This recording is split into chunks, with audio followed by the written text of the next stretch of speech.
Saturday night and time stand still. In the darkness my soul waits, bound up by fear and shame. How do I approach you?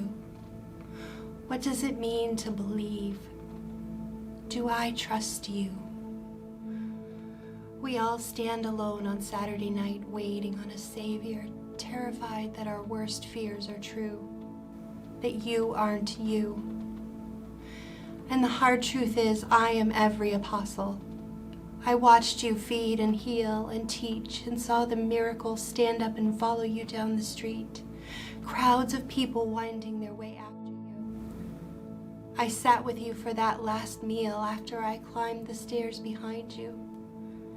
You talked of cups and covenants and a broken body, and I still didn't understand, even after all we'd been through.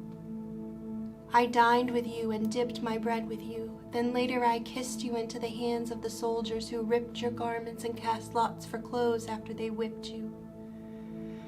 That night I fell asleep in the garden where you prayed for another way, with sweat dripping from your brow, and I don't know how I didn't know. I stood at your feet, and as the hours passed by, I watched you tried and crucified, and then I denied you every time they asked me. But you prayed for my forgiveness from the cross with one of your last breaths, blood dripping from your broken body, buckling under the weight of my shame, and you said, "It is finished."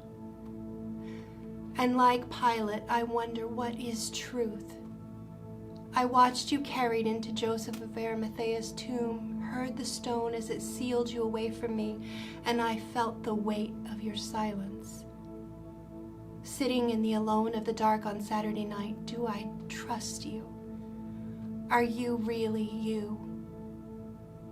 My feet were heavy when I made my way to your tomb that morning, with my mourning heart filled with fear and grief.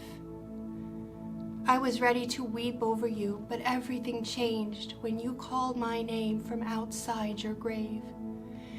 You let me see your side and put my hand inside the wound you still bore as proof that you are you. And death has no sting when it dies in the face of a risen king, and joy is that revival is only found beside you. You are risen and hell trembled. You are risen and death is destroyed. You are risen and chains fall. You are risen and love wins. You are risen and shame turns to praise, and no one remains in their graves. And truth is that my faith is well placed in you, because truth is you, God incarnate, the answer to every desperate prayer. You are resurrecting me so I can tell the glory of your story, and I will follow you anywhere.